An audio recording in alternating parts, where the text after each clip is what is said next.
And so you have here in chapter 6 now the culmination of all of this. And we're going to see not only the flood, but the reason for the judgment of the flood. And I'd like to get into this chapter now because it's, I think, a very important chapter.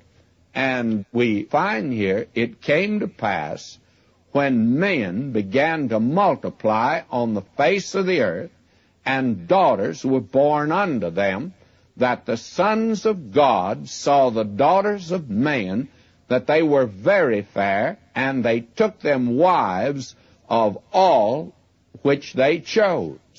Now, this sons of God and daughters of men is really something that has caused no end of discussion today.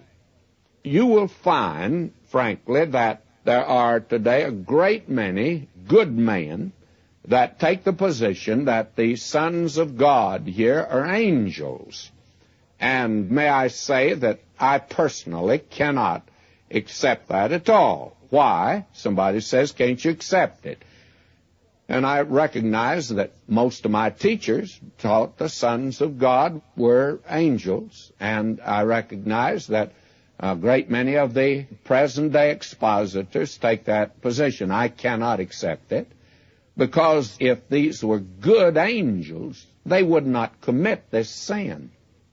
And evil angels, I do not think, could ever be designated sons of God. And then the offspring that were here were men. They were not monstrosities. And I do not know why it is assumed by so many here that the offspring here were giants. It says in verse 4, there were giants in the earth in those days, but it doesn't say they're the offspring.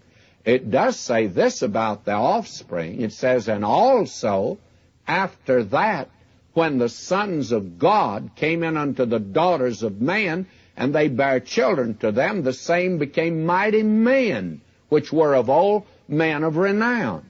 Now, these were not monstrosities, they were men.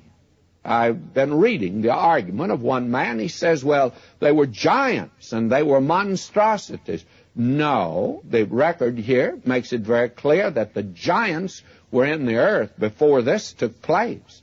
And it simply means these were outstanding individuals. You know, humanity, friends, has a tremendous capacity. Man is fearfully and wonderfully made. And that's a great truth we've lost sight of. This idea today that man has come up from some protoplasm out of a garbage can or seaweed, it's utterly preposterous. And probably it's the belief now of some scientists that evolution will be repudiated. And some folk are going to look ridiculous at that time. May I say to you that it's nothing in the world but a theory, far as science is concerned.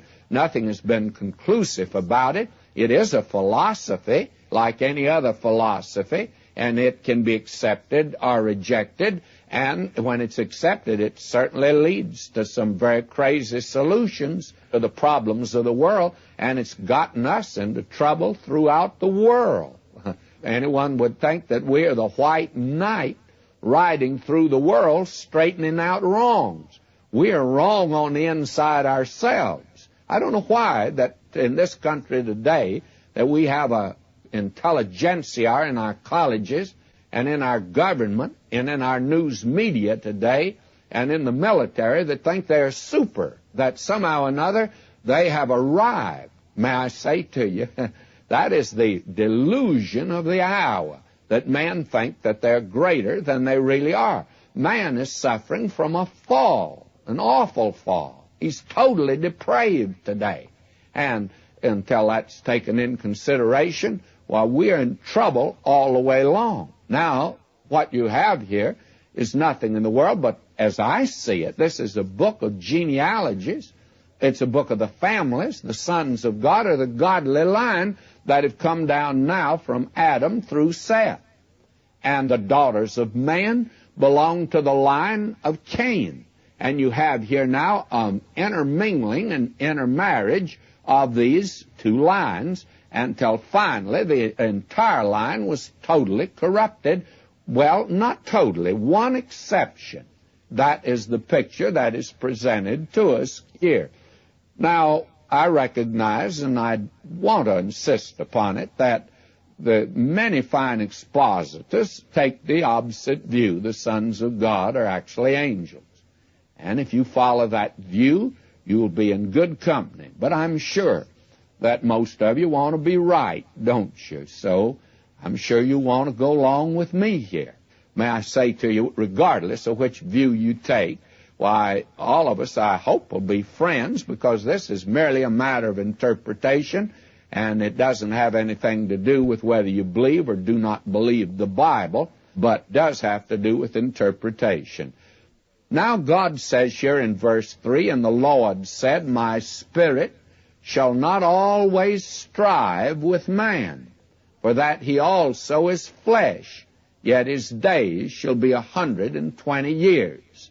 And we believe that Noah preached for 120 years, and during that time the Spirit of God was striving with man. And we're told, Peter makes it very clear, that it was back in the days of Noah that the Spirit of God was striving with men in order that he might bring them to God, but they would not turn. Well, let me read that. It's 1 Peter 3:19. Probably I should read verse 18. "For Christ also hath once suffered for sins, the just for the unjust, that he might bring us to God, being put to death in the flesh and quickened by the Spirit, by which also he went and preached unto the spirits in prison." Now they were in prison when Peter wrote, but when they were preached to, it was in the days of Noah. You say, how do you know? Read on, verse 20. "Which sometime were disobedient." When were they disobedient? In prison? No. "When once the long-suffering of God waited in the days of Noah, while the ark was a-preparing, wherein few, that is, 8 souls, were saved by water." When was it? Well, it was in the long-suffering of God in the days of Noah, those 120 years. Now, what was the condition on the earth at that time? Now, let's look at it. This gives the cause that caused God to bring judgment of the flood. This is verse 5 now, chapter 6 of Genesis. "And God saw that the wickedness of man was great in the earth, and that every imagination of the thoughts of his heart was only evil continually." And you ought to emphasize these words. I have them marked in my Bible. The wickedness of man was great. Great is one. Every imagination, every. And that the imagination of the thoughts of his heart was only evil. That's all it was. And that continually. And you've got 4 words there that reveal the condition that was upon the earth. "And it repented the Lord." What repented? Why, the corruption of man. Repented the Lord. Now, it looks as if God had changed his mind. He created man, now he's going to destroy him, it looks like. It repented the Lord that he had made man on the earth, and it grieved him at his heart. Now, the Lord said, "I will destroy man whom I have created from the face of the earth, both man and beast, and the creeping thing, the fowls of the air." Doesn't mention fish, because they're in the water. And he's just going to send more water. "For it repented me that I have made them."